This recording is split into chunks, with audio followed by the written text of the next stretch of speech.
Chào mẹ. Đi làm về à con? Vâng, con vừa đi làm về, bây giờ con tạt qua nhà một tí việc. Có việc gì đấy con? Tôi có chút chuyện muốn nói riêng với mẹ. Thế vào trong nhà đi, mẹ quét nốt tí sân này xong mẹ vào con nhé. Dạ vâng.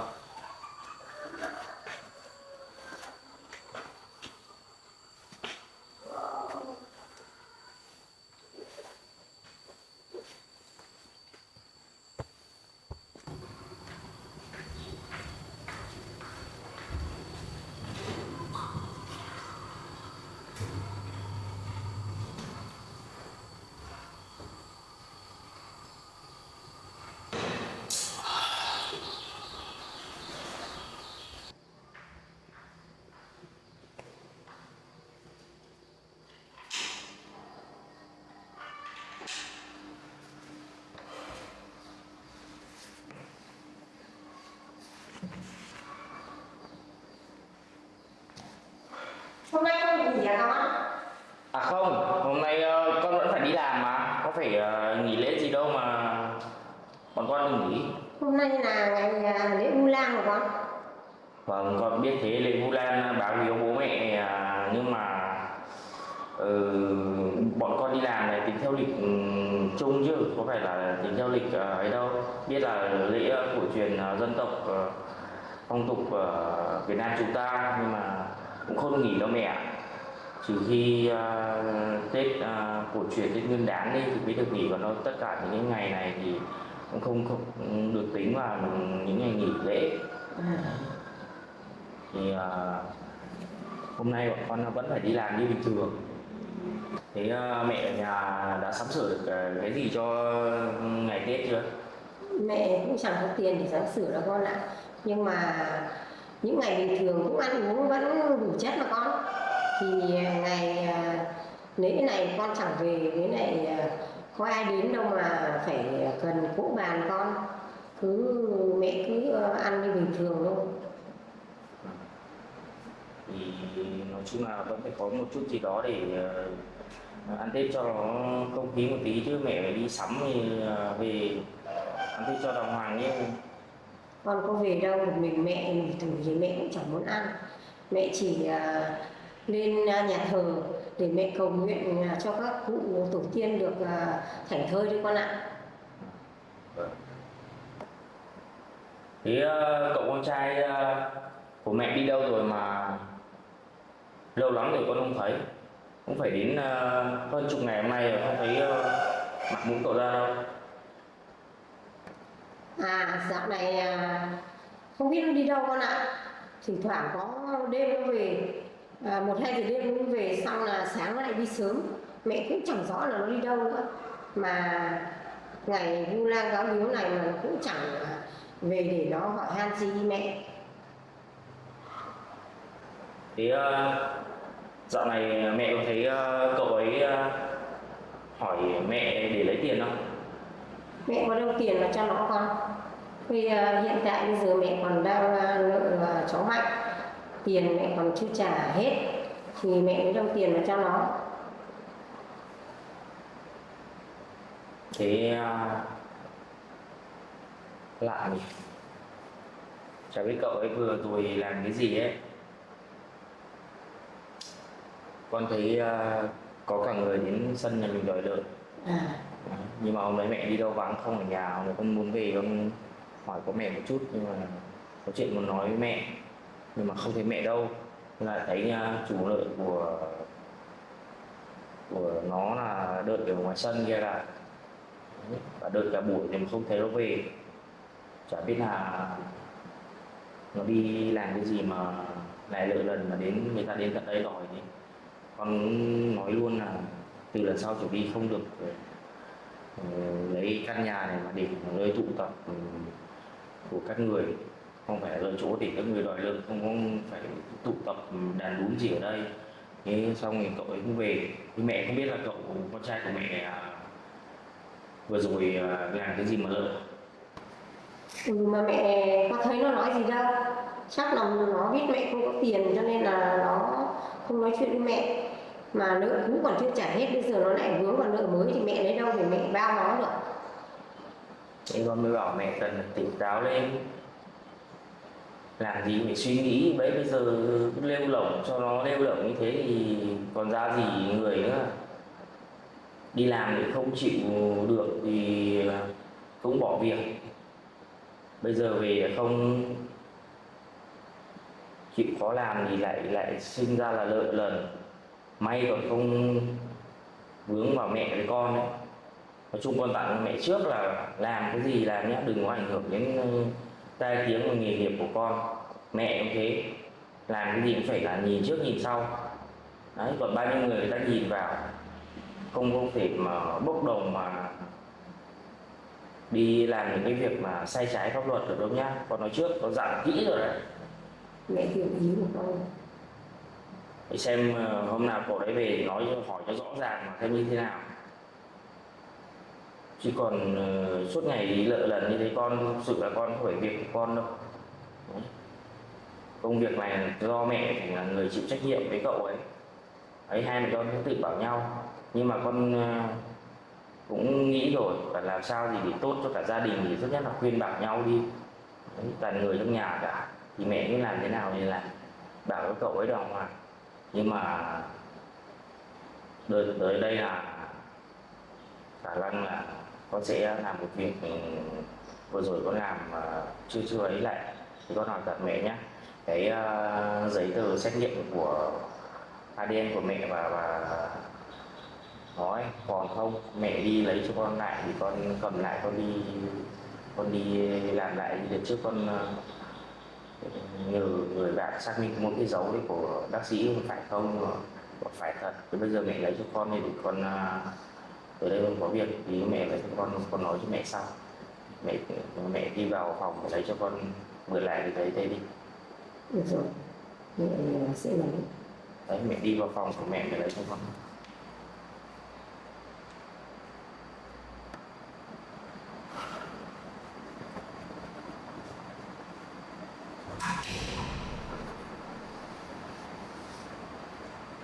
Đây, giấy tờ đây con.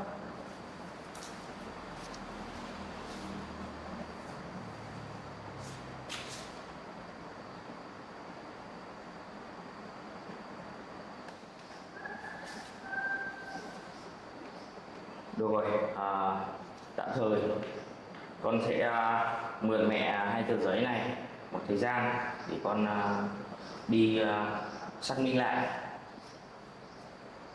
Xác minh là xác minh thế nào? Thì hôm vừa rồi ấy, ở ngoài sân những người mà chủ lợn của thằng con mẹ ấy, là nó nói với con, nói khẽ vào tai là bảo hãy cẩn thận, không là từ đây là bị một cái chuyện gì đấy là đến lúc mà không kịp xử lý các thứ. Thì con muốn chính thức, con muốn xác minh lại cái này, chính tay con làm. Trước kia thì con vừa nói với mẹ là con nhờ xem một cái dấu của bác sĩ các thứ thôi thì cũng là chính xác. Đấy, được cấp phép dấu này đàng hoàng, nhưng mà con muốn xác minh lại hết tất cả.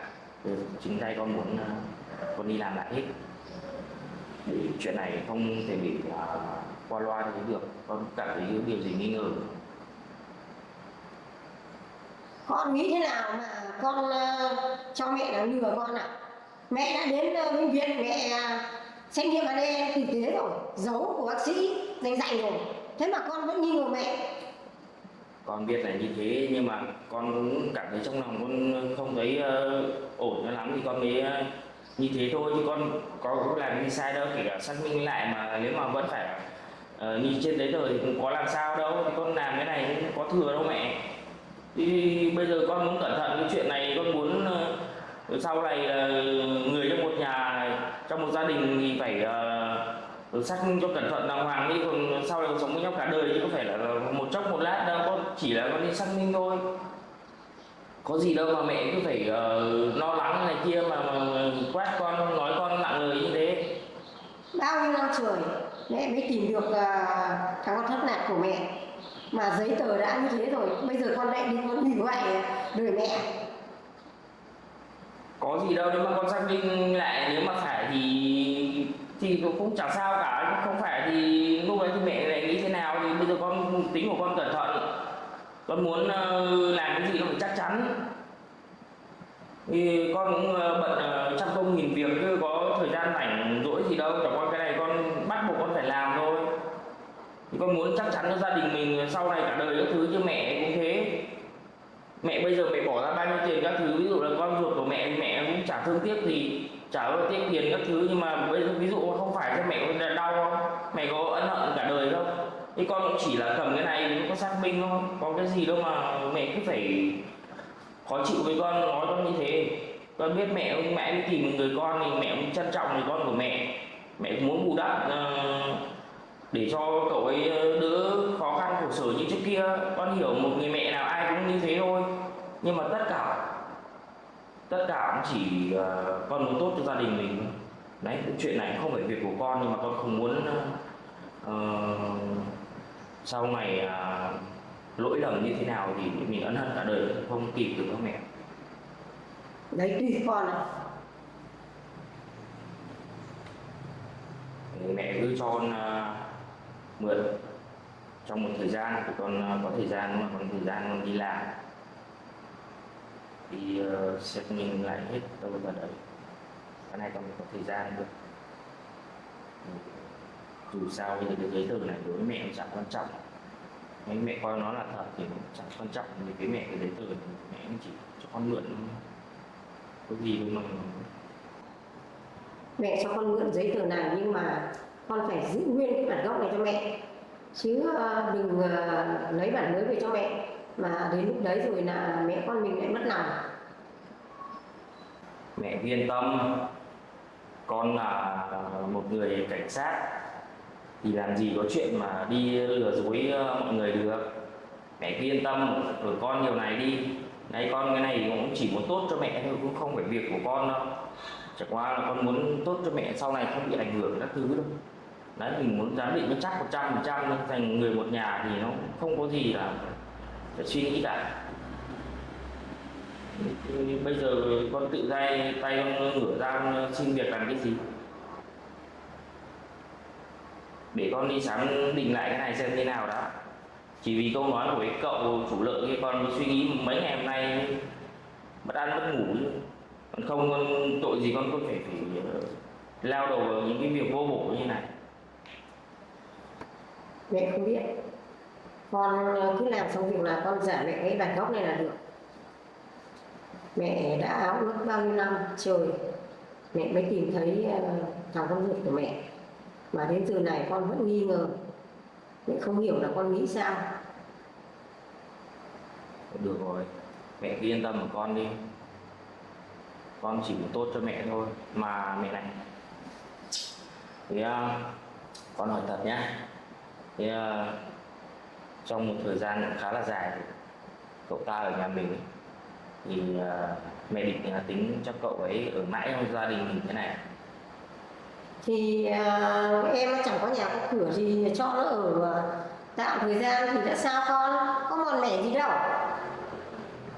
Nhưng không được, mẹ làm sao có thể cho cậu ấy ở mãi trong gia đình mình được. Một thời gian mẹ còn nói với con là một thời gian ngắn thì còn được, chứ bây giờ kéo dài gần 2 tháng trời rồi cứ ở như này con không thích đâu, đến lúc mà tai tiếng con ra đấy. Thả một người trong sạch, người chịu khó làm ăn thì không sao, đây người chả công ăn việc làm thì suốt ngày đi đêm về hôm lêu lổng, chưa tính là tội tiếc là như thế nào đâu. Con không thích những cái con người như thế ở trong gia đình của con, thật sự đấy.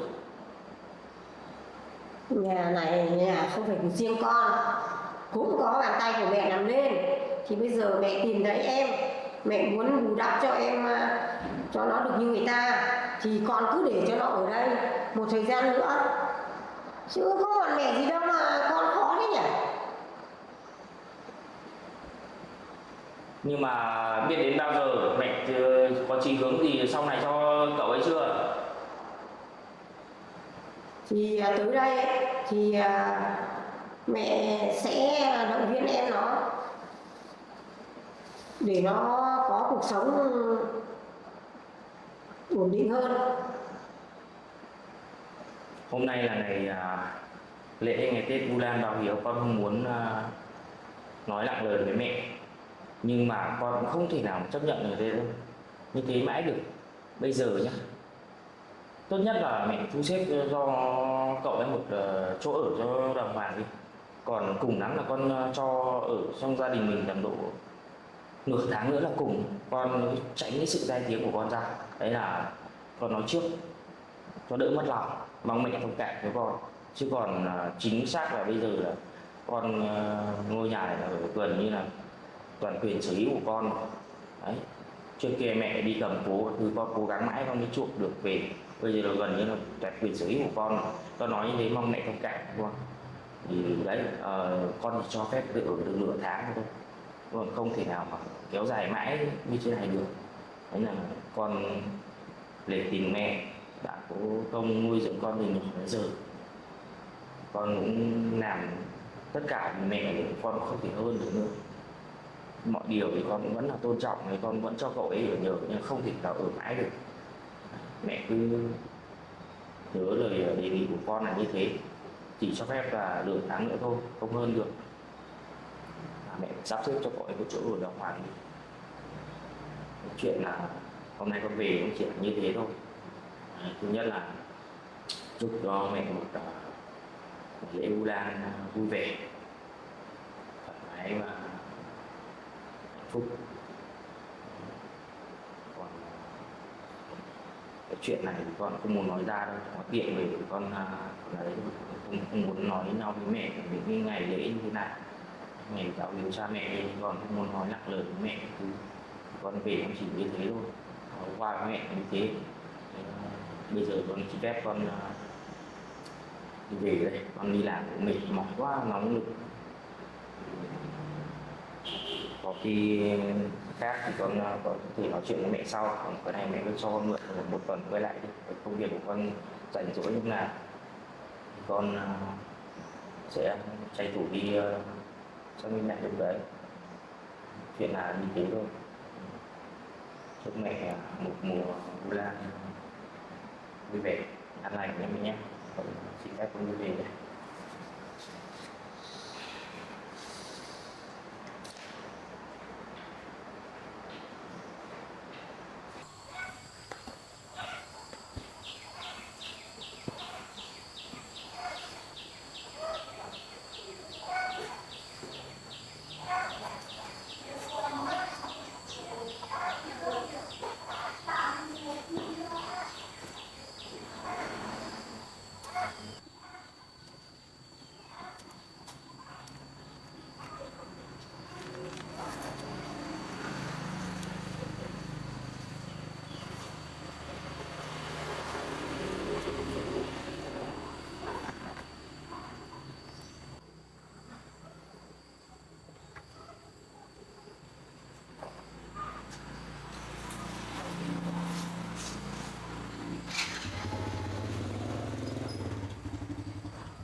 Thằng này thật là uổng công, bao nhiêu năm mình chăm sóc nó, bây giờ mình tìm thấy thằng con trai mình, nó lại còn ghen tị, nó không để cho thằng bé ở đây. Quá đáng.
Chào Hoài ca nhá. Em đang cân măng à? À, vâng ạ. Thì măng đã kịp khô chưa em? Khô lắm rồi anh ạ. Đôi xem này.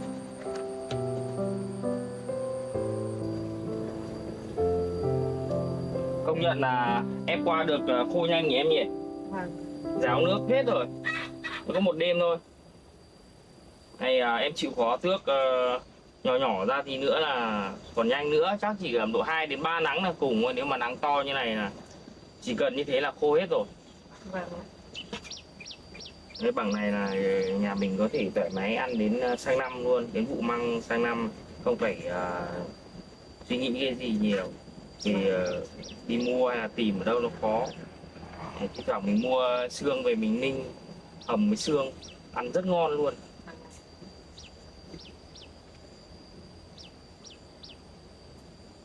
Nắng đẹp quá. Mà em về sớm đấy. Dạ em hôm nay thuê thêm người hộ em bẻ ngô anh ạ. À. Em cũng nghĩ là hôm nay trời nắng ấy, nên là tranh thủ bẻ nhanh sớm sớm để về còn tước măng để phơi anh ạ. Thảo nào và sao về sớm đi. Thế mẹ hết chưa? Em bẻ xong hết rồi ạ. À. Thế thì để lát nữa anh đi chở cho nhá. Dạ vâng. Nắng như này trở về mà phơi. Mà cái sân nhà mình bé thế này thì phơi làm sao được nhỉ em nhỉ? Chắc là sân mình như thế thì đi phơi nhờ nhà người ta thôi anh ạ. Có hàng xóm nào quanh quanh đây có sân rộng không em? Có đấy, nhà ở trên này cũng có sân anh ạ. Thế thì mình đi nhờ nhà họ thôi, không thì nhà mình cái sân này còn để phơi măng rồi. Đấy, nếu mà cho cả ngô vào nữa thì chật quá. Phơi lâu khô. Nếu mà lâu khô thì thi thoảng lại có cơn mưa xuống cứ dọn ra dọn vào vất vả lắm. Nhà nào có sân rộng thì mình tẽ mỏng ra mình phơi nhờ 2-3 nắng xong là mình tuốt xong là mình hong một nắng hạt nữa là nó khô là mình cất được rồi. Cái sân nhà mình hẹp quá. Tí nữa anh đi chở luôn cho xong thì để còn đi phơi đi xem trên đây họ có hỏi qua họ xem họ có cho mượn không thì mình phơi nhờ họ. Vâng.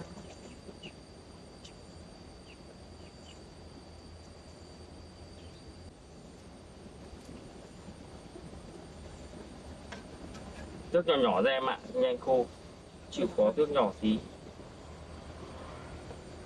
Mà được nhiều ngô không em? Được chục bao ngô không? Dạ không đến đâu anh ạ. Tại vì là ngô mình cấy vụ đầu đất mới ấy, đất ít chất dinh dưỡng nên là ngô không tốt mấy. Với lại không biết tại thời tiết hay là tại giống ngô mà đôi khi có những cây ngô có hàng 3-4 mẹ ấy, nên là nó không được năng suất anh ạ. Nó mà như thế thì thường thường những cái quả bên cạnh, quả bé bé bên cạnh là sẽ không có hạt, nó nguyên cùi thôi, xong nó kiểu bị bệnh gì ấy, nó lên là mấy quả như thế thì làm sao mà đạt năng suất được. Nó chỉ 1 đến 2 quả là cùng thôi. Vâng. Thì nó sẽ quả nó sẽ to và phát triển đều hơn. Chắc là do đất nhà mình mới mới san lấp ra ấy, không có màu mỡ gì đâm ra nó mới kém chất lượng như thế. Bây giờ là tháng 8 rồi, chắc là vẫn kịp làm một vụ nữa. Mình đợt này mình cấy ngô đông thêm ạ. Tới đây là vụ đông thì mình sẽ cấy ngô đông để cho nó chịu hạn tốt, không là đến lúc lại không có quả thì phí công mình làm lắm.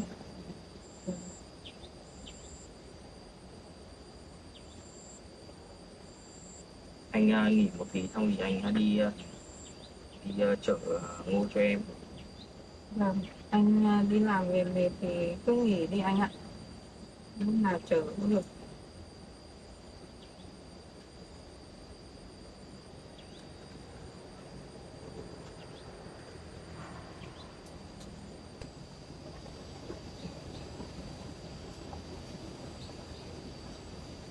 Phải ca, Dạ. anh cũng vừa ở nhà về, anh nói chuyện với mẹ, bảo là đợt này anh sẽ đứng ra điều tra lại cái vụ giấy tờ của người con của mẹ anh ấy.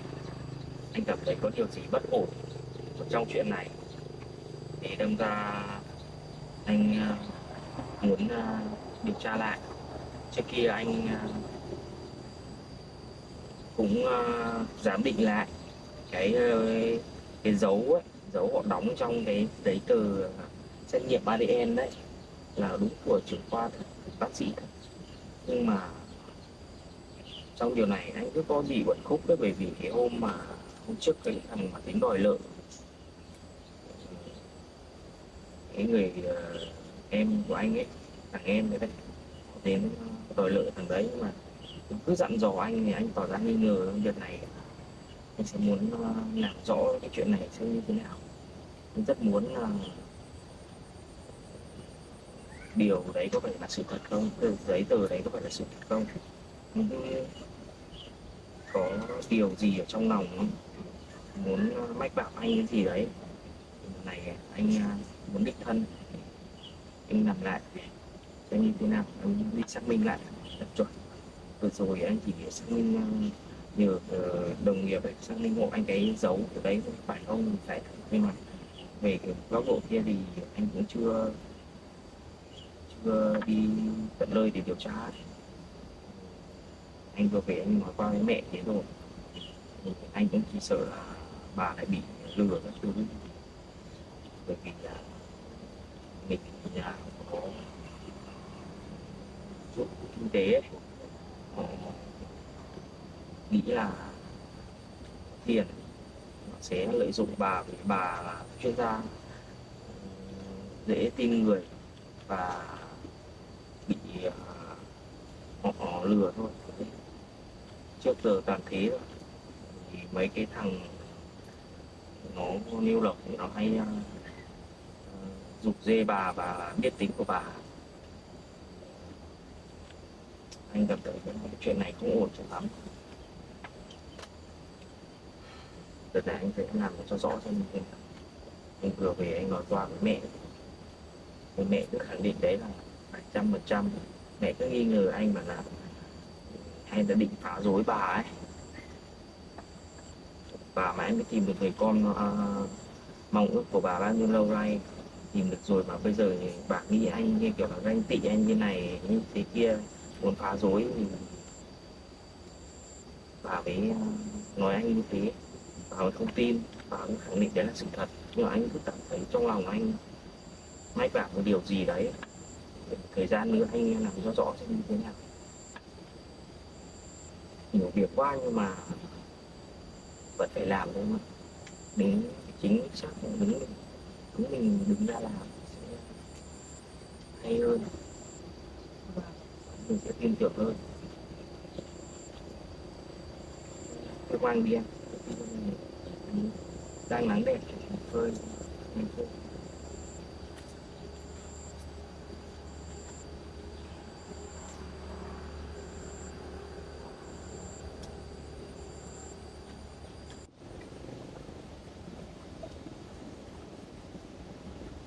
Trong lòng anh đã có linh tính như thế thì chắc chắn là có điều gì còn khúc rồi anh ạ. Anh nên đi xác minh lại cho rõ ràng, vì đây là chuyện cả đời. Anh và cậu ta còn thường xuyên gặp nhau ấy, nên là anh thử đi xác minh lại xem. Với lại anh đã có nghi ngờ như thế thì anh hay gặp cậu ta thì chả nhẽ khuôn mặt cậu ta với mẹ anh ấy không có điểm gì giống nhau hay sao hả anh? Thì em cũng chưa gặp cậu ta bao giờ, nên là cũng không đưa ra được những lời nhận xét giúp anh.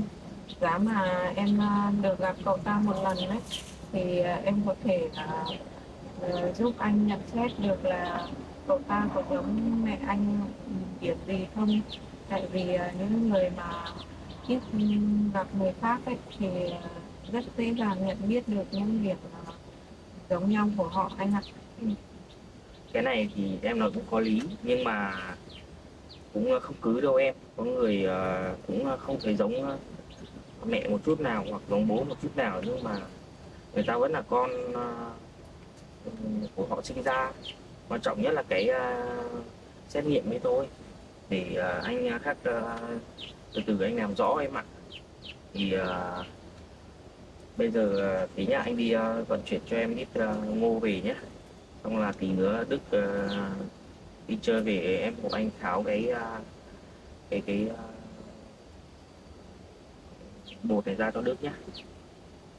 Xong là cái thuốc lá cây của em chuẩn bị rồi đúng không? Em chuẩn bị thì em giá em bọc cho con luôn một lần nữa. Thì thay với ngày kia thì bác sĩ đến bảo là đến hôm nay tháo cái bụi của con ra ấy, là hôm nay là cũng đến ngày rồi. Đấy, cũng được 20 ngày rồi thì tháo được rồi.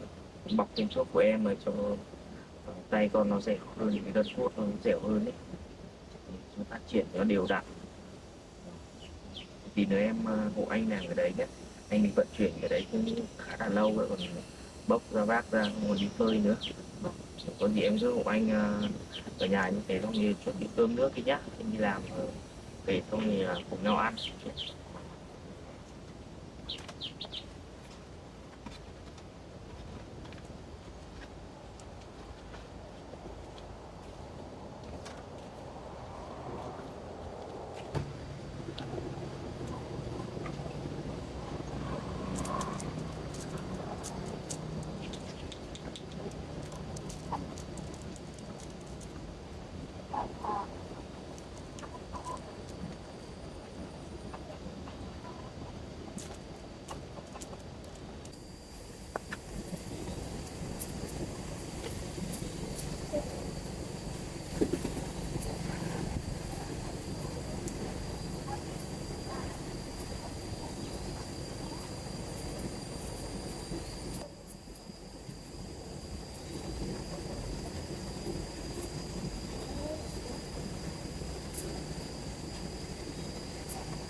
Anh đi luôn em ạ.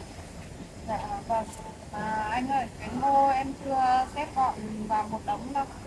Ở bao ở chỗ nào thì em để luôn chỗ đấy thôi anh ạ. Rồi để anh vác ra xe cho sau được. Nặng thì em tồn thế nào được.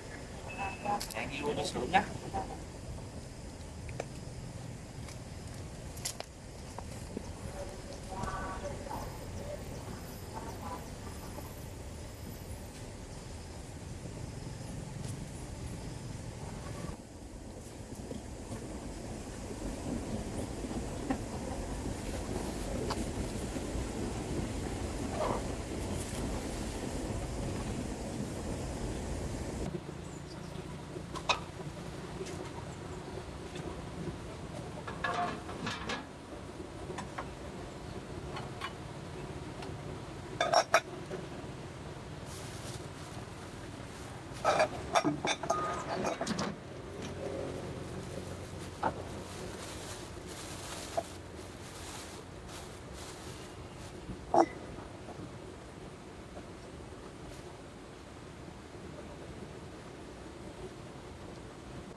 Như ông nội mình nói là thuốc này phải cho một chút rượu trắng vào thì thuốc mới tốt hơn.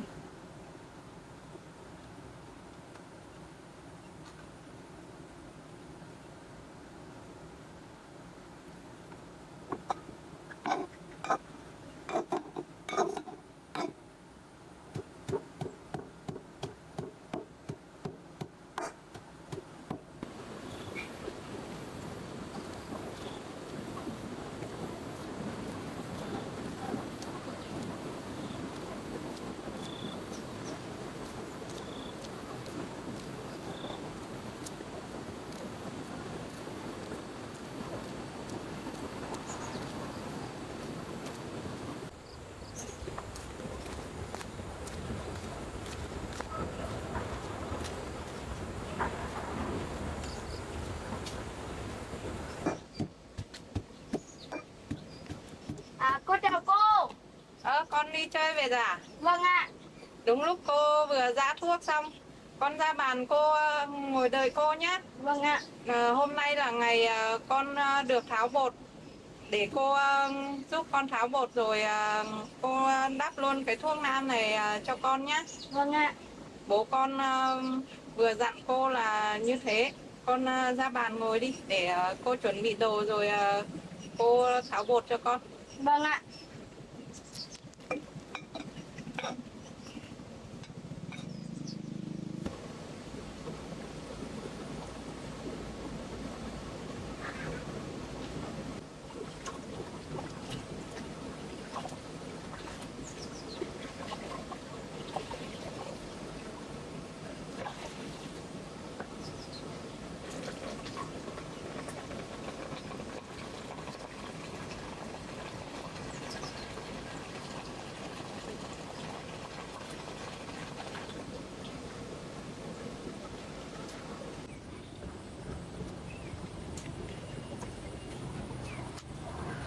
Con đang ăn cái gì đấy? Con ăn quả lưu ạ. À, thế đi nhà bạn bạn cho ăn quả liệu à? Vâng ạ. Ngon thế nhỉ?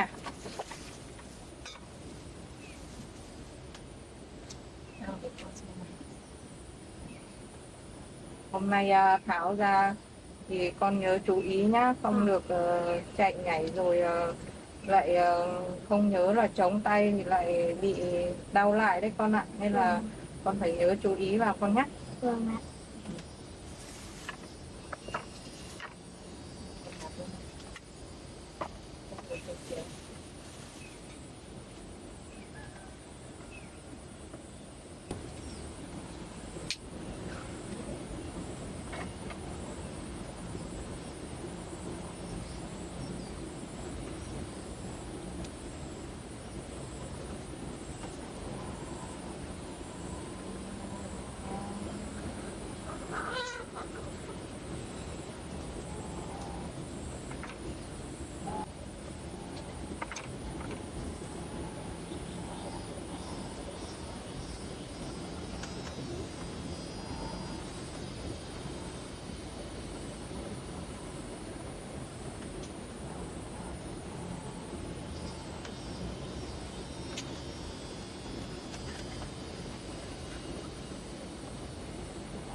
Cô cũng lần đầu tiên làm cái này nên là cô cũng không giỏi mấy, nhưng mà nghe bố con nói qua cô cũng biết rồi.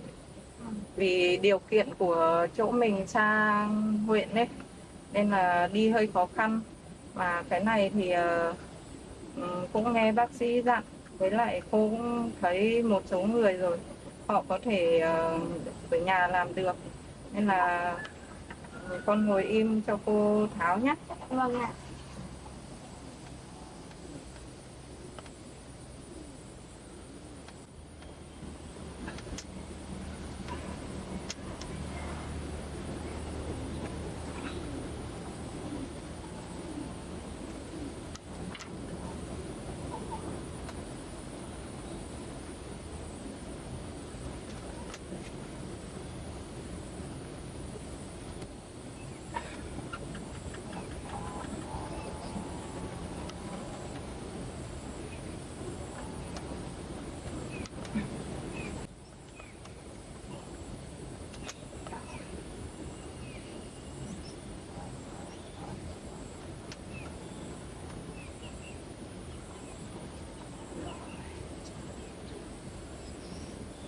Con thấy tháo ra như nào, con thử cử động tay thêm cô xem nào. Con thấy có cứng hay như nào, con thấy đau không? Con thấy đỡ rồi. Đỡ rồi. Ừ. Tháo ra thoải mái hẳn con nhỉ. Có lâu ngày chỗ này bí nên là hơi sần lên. Con cử động lại cho cô xem nào. Thế con có thấy cái gân của con có cứng không? Có ạ. Ừ. Lâu ngày nên là con không cử động nên là cái gân nó hơi cứng. Để tí cô bọc cái thuốc này cho nó mềm gân thì con cử động sẽ dễ hơn con nhé. Vâng ạ. Con để cô xem nào. Xem hoàn toàn bình phục chưa cái tay.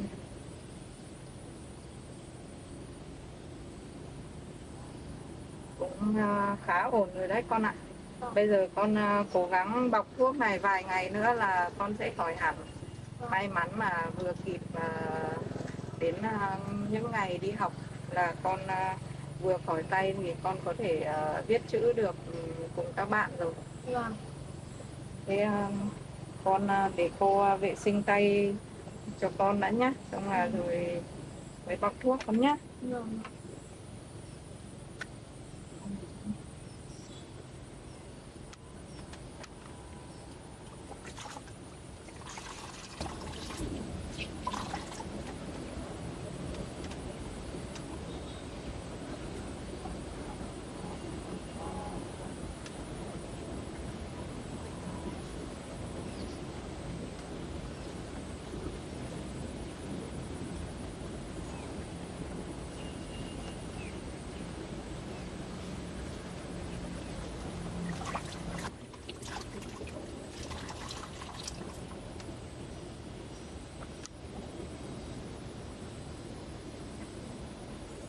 Từ bây giờ con sướng nhá, không phải chịu những ngày bị ngứa nhá. Vâng ạ.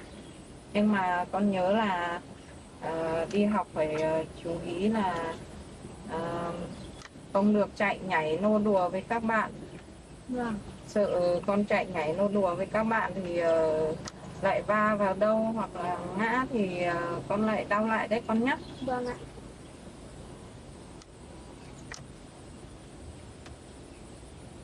Chỗ này lâu ngày không vệ sinh nên là cô phải vệ sinh kỹ một tí rồi cô mới bọc thuốc cho con đỡ ngứa nhé. Vâng ạ.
Con chơi chú ý là nhẹ nhàng nhé, không là bọc này không chắc thì cái cuốc nó lại bung ra hết. Vâng. Từ giờ đến tối cô sẽ thay cho con một lần nữa. Cô sẽ thay thuốc cho con liên tục để cho con nhanh khỏi. Vâng. Con cố gắng chịu khó một tí là con sắp khỏi rồi đấy. Con sẽ có cái tay lành lặn như các bạn. Bây giờ nhớ chú ý vào con nhé. Vâng. Thế cô ơi, sao bố con lâu thế là vẫn chưa về? À, bố con á? Vâng. Bố con lúc nãy về rồi nhưng mà lại đi hộ cô chở mấy bao ngô về.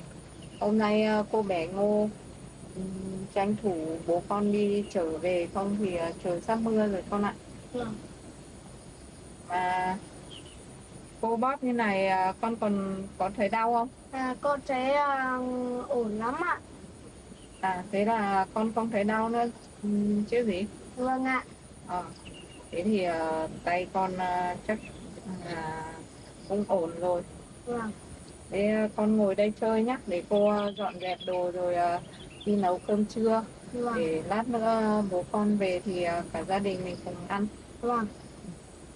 Con ngồi đây chơi nhớ là không cử động mạnh nhé. Vâng.